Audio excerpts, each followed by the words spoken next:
Selamat pagi dokter, Chief dan kakak kelas sama teman-teman sekalian, pada pagi hari ini saya Prinsya Bungarantalo, Presiden Urologi semester 4 akan membawakan EAU reading mengenai non-muscle invasive bladder cancer.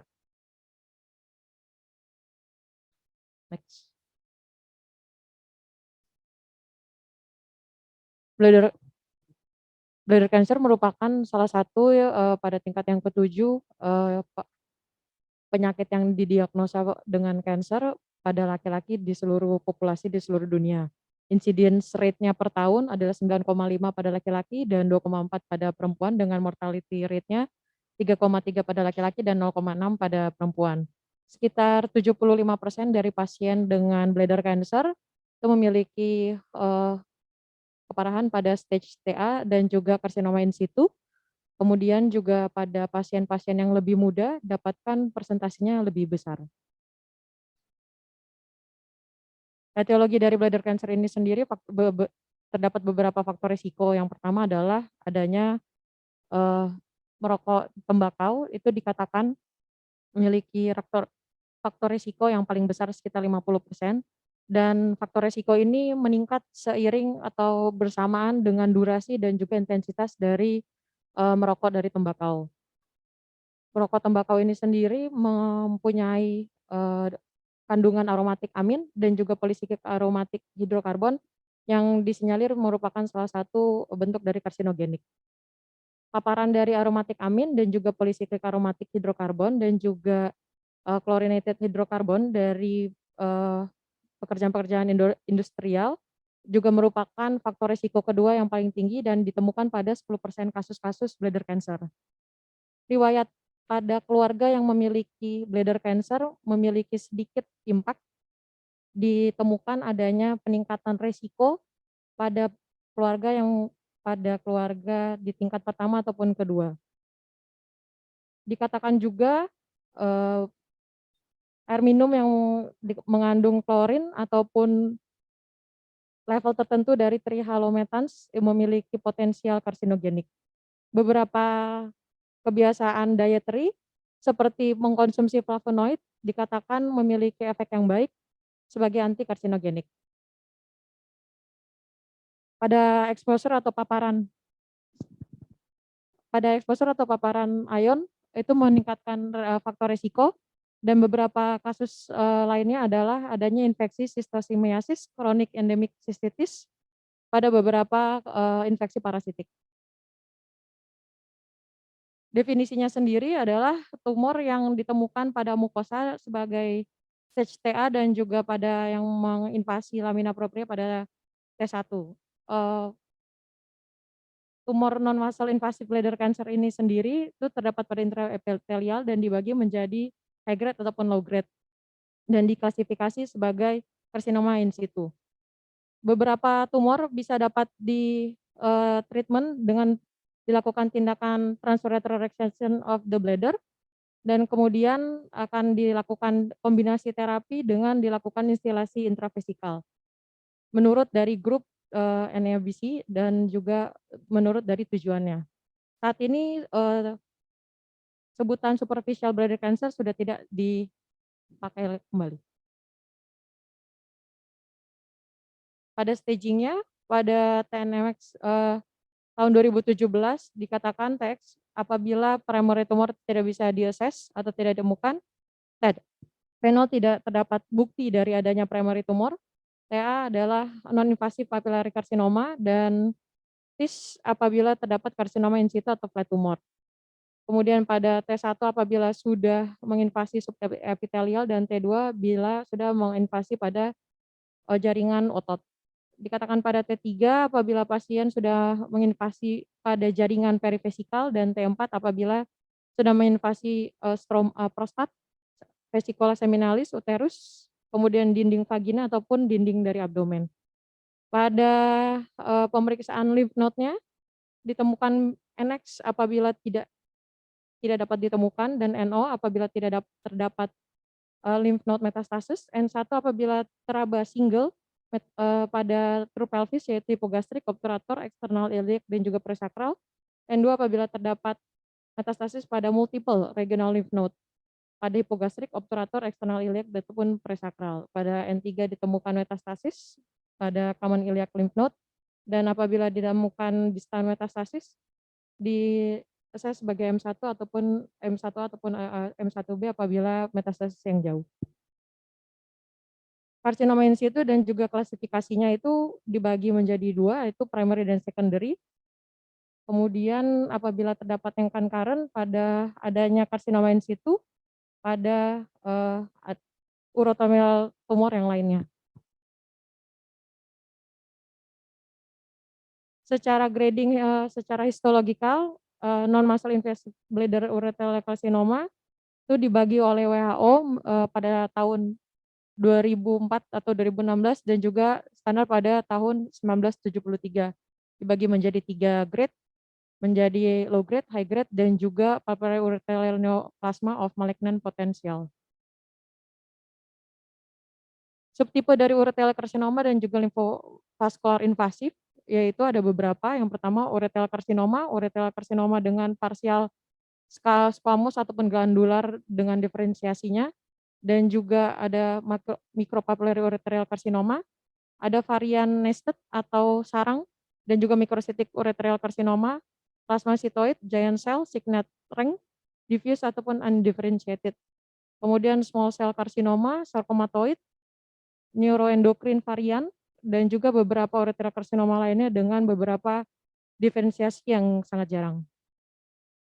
Untuk menentukan diagnosis non-muscle invasive bladder cancer itu sendiri dilakukan dari pemeriksaan anamnesis, pemeriksaan fisik, dan juga beberapa pemeriksaan penunjang. Dari anamnesis dapatkan sign and symptomnya yaitu hematuria. Kemudian apabila terdapat keluhan LUTS dan juga terutama iritatif, keluhan-keluhan LUTS yang iritatif diperkirakan mengalami adanya karsinoma in situ.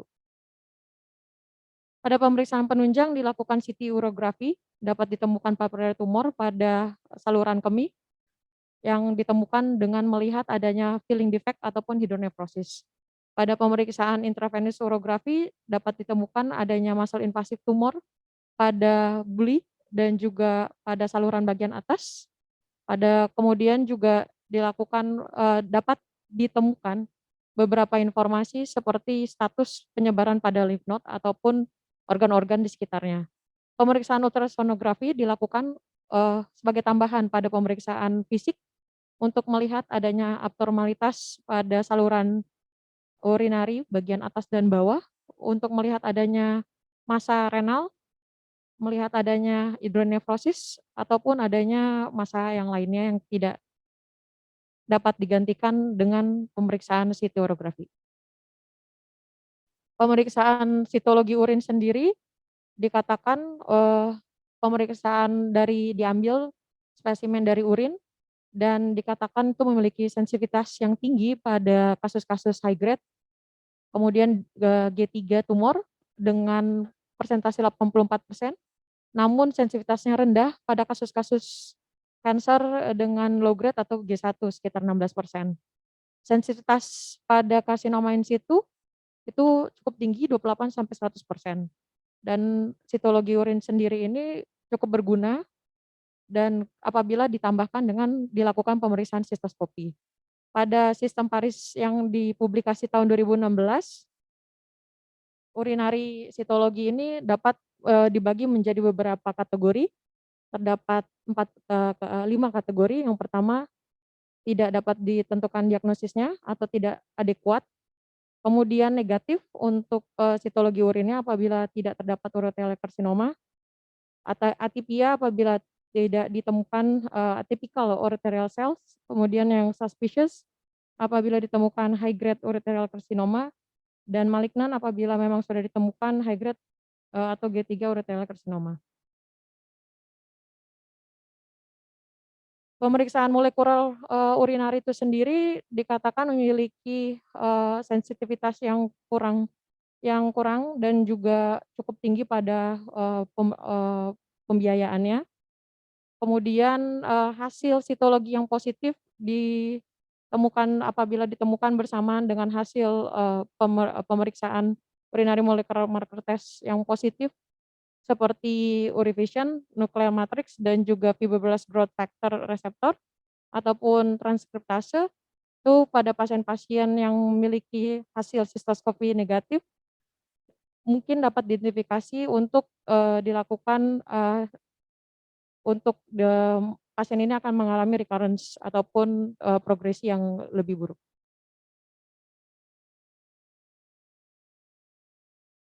Aplikasi penggunaan itu sendiri pada pemeriksaan sitologi markernya itu, eee, untuk dilakukan pemeriksaannya dapat dilakukan FGFR3, NMP22. Apabila dilakukan positif, bladder cancer itu screening ditemukan pada populasi yang high risk, kemudian tapi tetap, untuk strategi surveillance-nya yang terbaik dilakukan sitologi urin dan juga sistoskopi. Untuk mengurangi dilakukan, pemeriksaan marker ini sendiri juga dilakukan untuk mengurangi tindakan sistoskopi dan urinary marker, seharusnya dapat mendeteksi recurrence sebelum, terjadi perburukan. Pemeriksaan atau tindakan sistoskopi ini sendiri dapat, dilakukan untuk melihat adanya papillary bladder cancer, kemudian, dilakukan pemeriksaan dan dilakukan pemeriksaan histologi evaluasi dari sampel yang diambil. Karsinoma in situ juga dapat ditemukan dari sistoskopi, kemudian, dilakukan dengan instrumen yang fleksibel dan dibawa dengan, dilakukan anestesi. Kemudian terutama untuk, khususnya untuk, laki-laki ditemukan lebih baik dibandingkan yang rigid. Kemudian temporary diberikan back squeeze pada, irigasi selama tindakan dikatakan akan mengurangi rasa sakit selama prosedur sistoskopi dilakukan.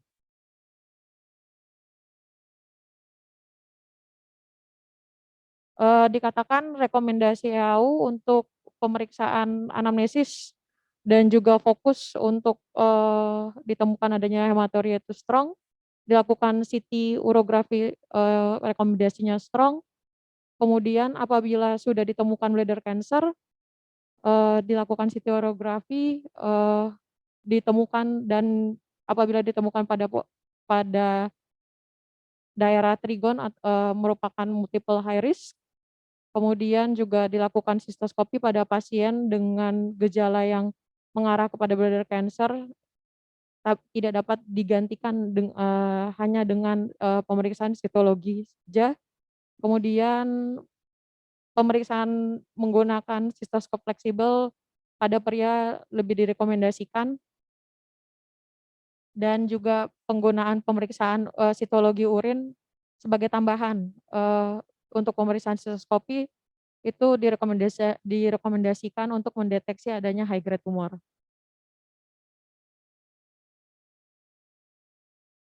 Tindakan dari transureteral reseksi pada kasus-kasus TA-T1 bladder tumor itu sendiri memiliki tujuan untuk melihat diagnosis dan untuk melihat dan harus dilakukan, dengan removal secara komplit pada semua lesi yang terlihat.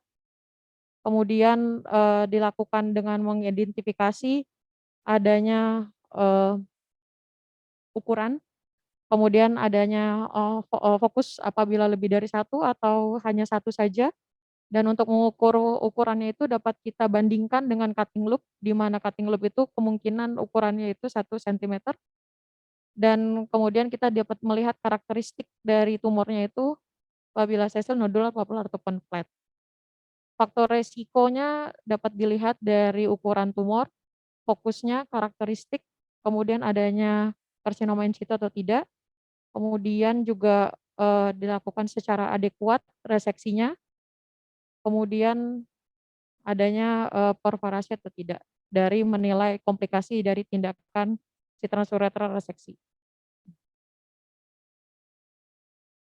Secara stepnya dilakukan bimanual palpasi di bawah kondisi, bius, dalam kondisi terbius, kemudian dimasukkan resektoskop, kemudian dilihat secara visual, melalui uretra, di sepanjang uretra, kemudian dilakukan inspeksi pada urethral lining, pada bagian buli dilakukan biopsi apabila ditemukan massa, kemudian juga dilakukan ataupun, cold cup bladder biopsis apabila ada indikasinya, dilakukan reseksi pada tumor yang terlihat atau teridentifikasi pada buli, kemudian dilakukan pencatatan yang baik dan juga pengambilan sampel dan dikirim ke patologi, pemeriksaan patologi.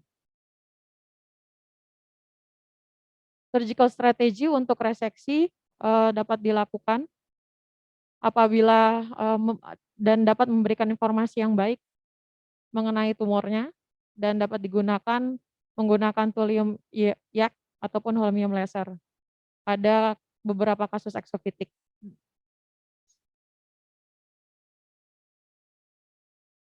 Ketidakadaan, otot detrusor pada spesimen itu menurunkan secara signifikan dapat menurunkan, residual disease, kemudian dapat membuat early recurrence dan juga understaging.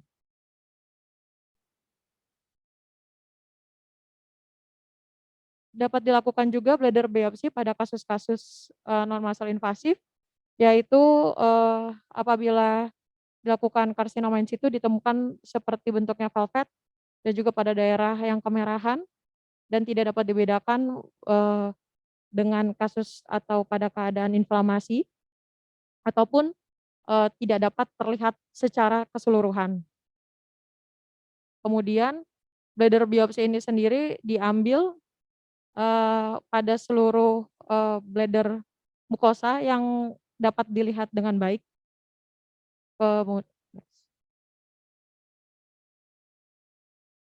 ada beberapa metode, dari visualisasi yang tumor yaitu dilakukan standar prosedur, lakukan sistoskopi dan juga TURBT dengan, sinar yang ringan dan apabila menggunakan sinar yang putih dapat menyebabkan adanya lesi-lesi yang terlewat, namun ada tapi tidak terlihat. Kemudian saat ini sedang dilakukan teknologi-teknologi baru untuk tindakan dari standar prosedur dari alat-alat yang digunakan.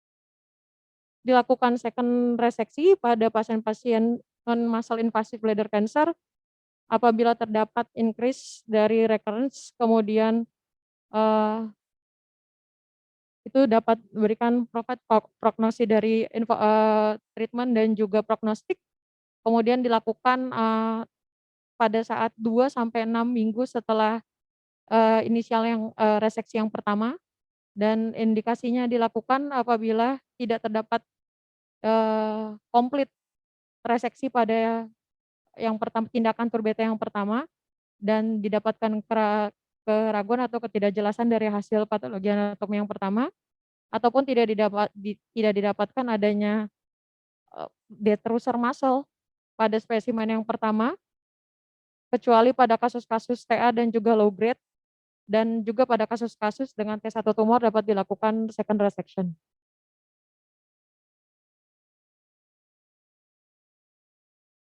Untuk memprediksi disease recurrence dan juga progresinya, European Organization pada tahun 2006 mengeluarkan EORTC untuk, menilai scoring-nya itu berdasarkan 6 hal yaitu, jumlah dari tumor, diameter dari tumornya, ukurannya, kemudian dari recurrence rate-nya, dari TNM kategorinya, kemudian adakah concurrent carcinoma in situ dan juga dari, tumor grade pada penilaian WHO tahun 73.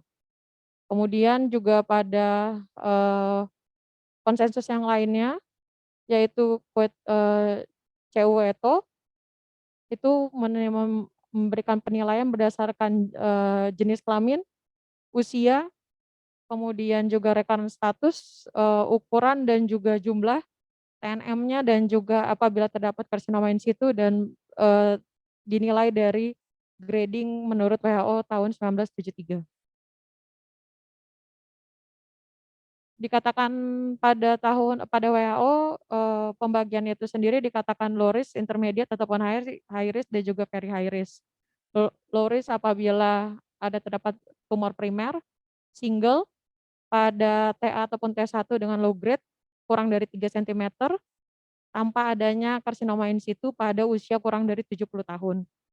Kemudian, ataupun primary tumor tanpa adanya karsinoma in situ dengan hanya satu saja adanya, clinical atau risk factor.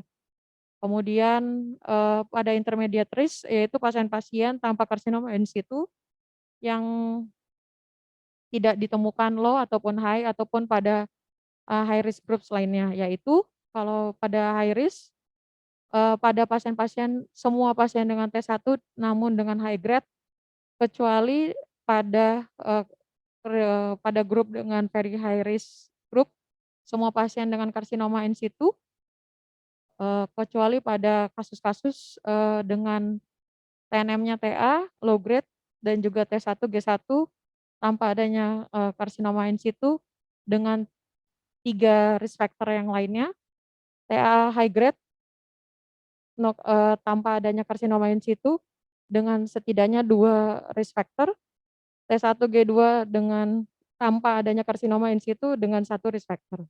Dikatakan dengan very high risk apabila, pasien dengan, TA high grade ditemukan adanya karsinoma in situ dengan 3 faktor risiko, T1, karsinoma in situ dengan setidaknya 2 risk factor dan juga T1 dan juga karsinoma in situ setidaknya 1 risk factor ataupun, eee, T1 dengan high grade dan juga dengan ditemukan 3 risk factor lainnya. Risk factor tersebut adalah apabila ditemukan pasien dengan usia lebih dari 70, kemudian multiple papillary tumor ataupun dengan diameter tumor yang lebih dari 3 sentimeter.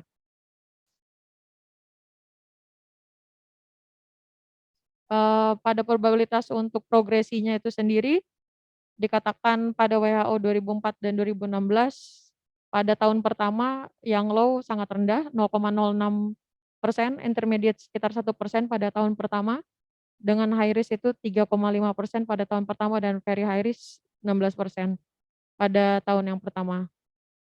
Semuanya akan meningkat pada tahun kelima dan ke-10 hingga very high risk 53% dan yang low risk sekitar 3,7 tambahannya pada 10 tahun follow up-nya.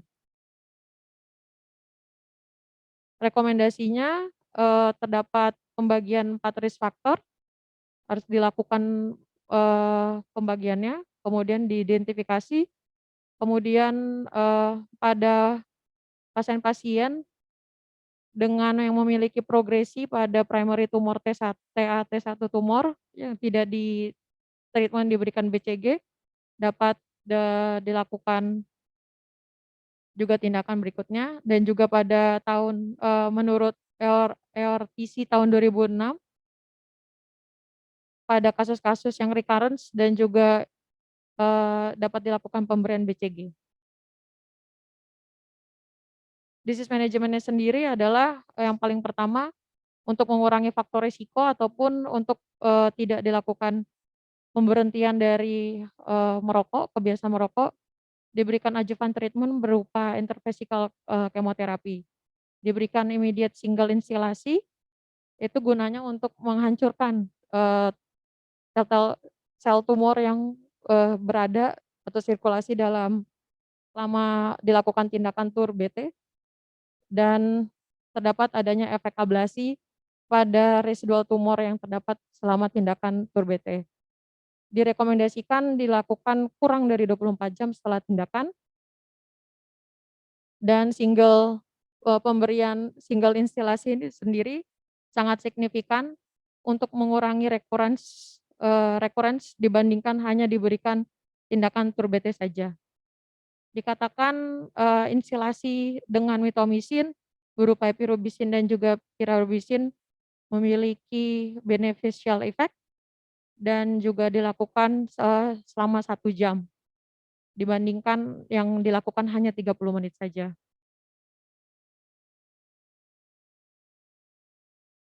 Dilakukan intravesical, Bacillus Calmette-Guerin immunotherapy dan dikatakan terdapat penurunan resiko 32% recurrence pada pasien-pasien yang diberikan, single, intravesical immunotherapy dengan BCG dibandingkan dengan MMC. Tetapi terdapat 28% peningkatan resiko recurrence pada pasien yang dilakukan pemberian BCG tanpa BCG maintenance, hanya dilakukan sekali saja. Kemudian terapi BCG yang ditunda itu dapat memiliki potensial menurunkan tumor progresinya.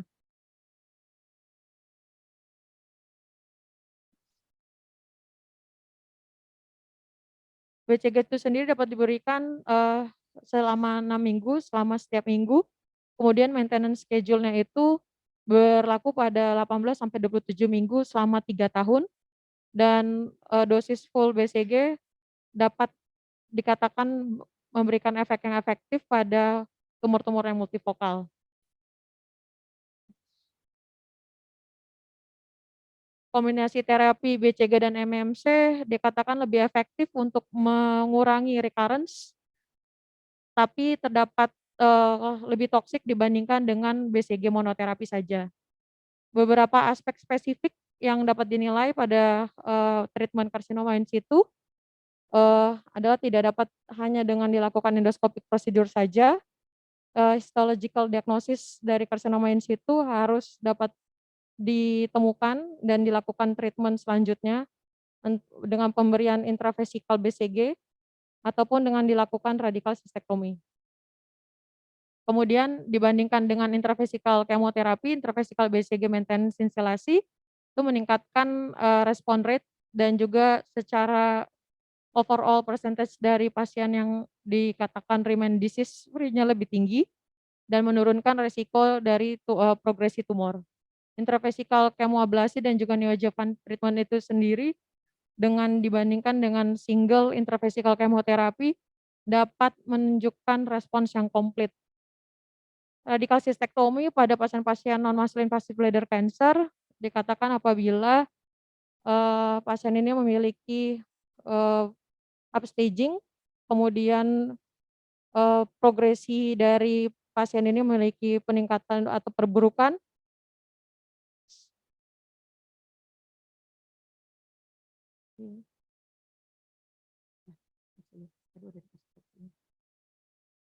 Individual treatment untuk strategi untuk pemberian BCG dapat dilihat menurut per pasien itu sendiri. Pada pasien yang dengan low risk dilakukan sampai 1 tahun, kemudian dengan pasien-pasien dengan high risk dilakukan full dose intravesikal BCG selama sampai 3 tahun dan dilakukan radikal sistektomi dengan dilihat dari kondisi pasien itu sendiri. Pada pasien-pasien dengan very high risk dilakukan immediate radikal sistektomi.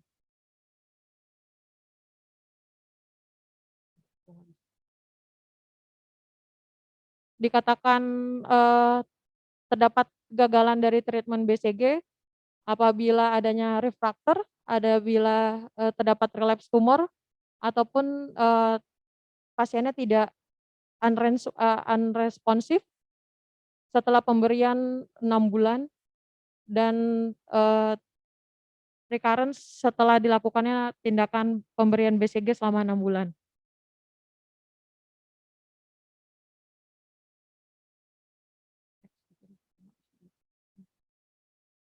Treatment options untuk beberapa kategori yang dikatakan kegagalan treatment BCG, apabila BCG-nya tidak responsif dapat dilakukan radikal sistektomi, kemudian dapat dimasukkan kepada clinical trials dan strategi yang baru, kemudian dilakukan bladder preserving strategi pada pasien-pasien yang menolak untuk dilakukan radikal sistektomi. Kemudian pada pasien-pasien yang telah diberikan BCG namun terjadi kasus-kasus relapse pada waktu lebih dari 6 bulan atau terdapat karsinoma in situ, dilakukan radikal sistektomi atau dilakukan BCG yang ulang, treatment BCG ulang dan dilakukan bladder preserving strategies. Untuk follow up-nya sendiri dilakukan sistoskopi setelah 3 bulan dari yang sistoskopi pertama pada pasien-pasien dengan TA, T1 tumor dan juga karsinoma in situ merupakan indikator prognostik yang penting untuk recurrence dan juga progresinya. pada pasien-pasien dengan low risk tumor setelah 5 tahun follow up, sistoskopi sudah dapat, diberhentikan untuk dilakukan. Kemudian juga untuk, kasus-kasus intermediate, high risk atau very high risk treated secara konservatif dapat dilakukan selama, pasien itu masih hidup.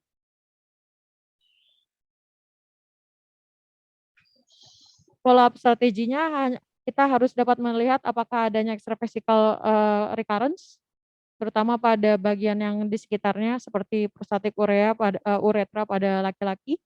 Kemudian adanya, recurrence pada, eee, kasus-kasus yang di bagian, multiple atau high risk tumor. Kemudian non muscle invasive bladder cancer follow up strategy itu dapat dilakukan pemeriksaan sitologi urin dan juga pemeriksaan urinary molecular test sebagai tambahan untuk dilakukan, pemeriksaan. Kemudian